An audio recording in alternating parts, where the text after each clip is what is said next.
Hi everyone.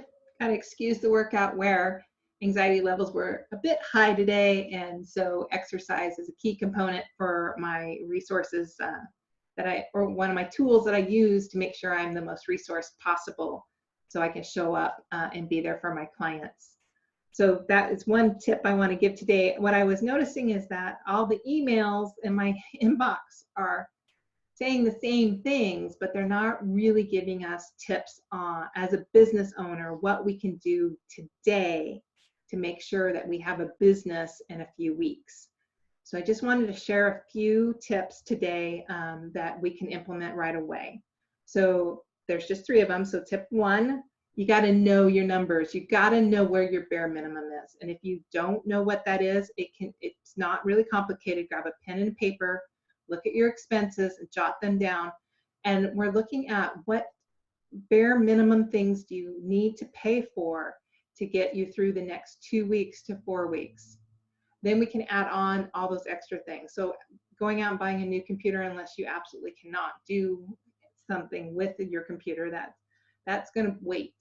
But there might be other things that you can do, like paying the bare minimum on your credit cards right now. Yes, that screws with our debt repayment plans, but it's going to give us more cash flow and more security right now. We can always catch back up.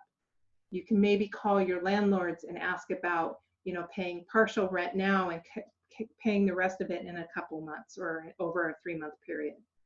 We may have to look at our team and talk about layoffs. Of course, there's unemployment insurance they could get right away. So that is a hard call to make, but we got to make sure we have enough resources to keep the business floating and our own households alive so that we can be there to pick these things back up in a couple weeks.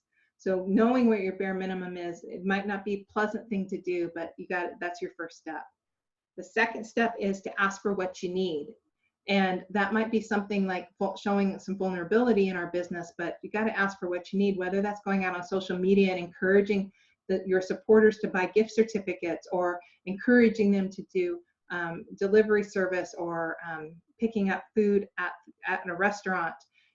Ask for what you need. Do you need people to step in and help promote you with your gift certificates? Do you need time for yourself to handle your own anxiety and fear issues? Like you just need, 30 minutes for some meditation, or you just like to get on a video call and just chat with somebody.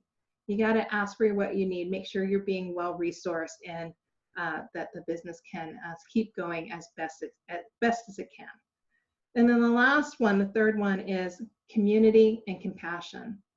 Having compassion for yourself and for everyone else out there, especially when you're having those conversations to ask for what you want, and you go to call your landlord to have this conversation and you don't quite get the answer you were expecting.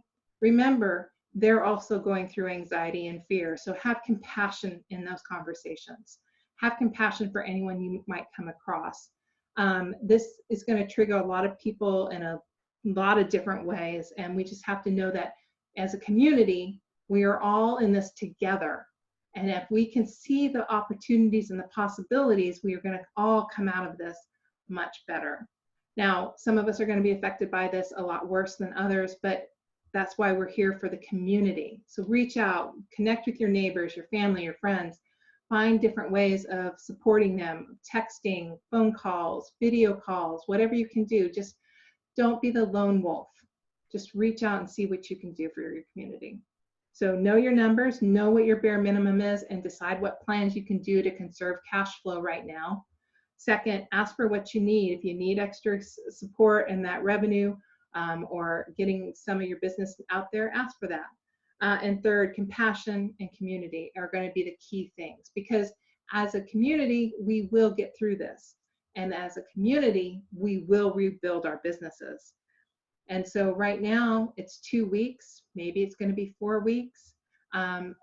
In the next couple of months, I'll probably come back and talk to you guys about creating an emergency plan for something just like what we're going through right now.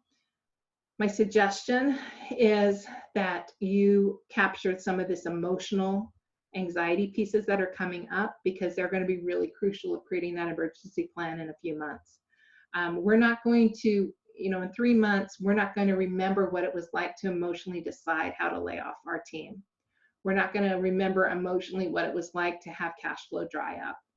So we got to capture those pieces right now in a journal, a piece of paper, anything, and capture maybe the thought processes that you went around it, because those are going to be key when you create your emergency plan, because this is what we're in right now.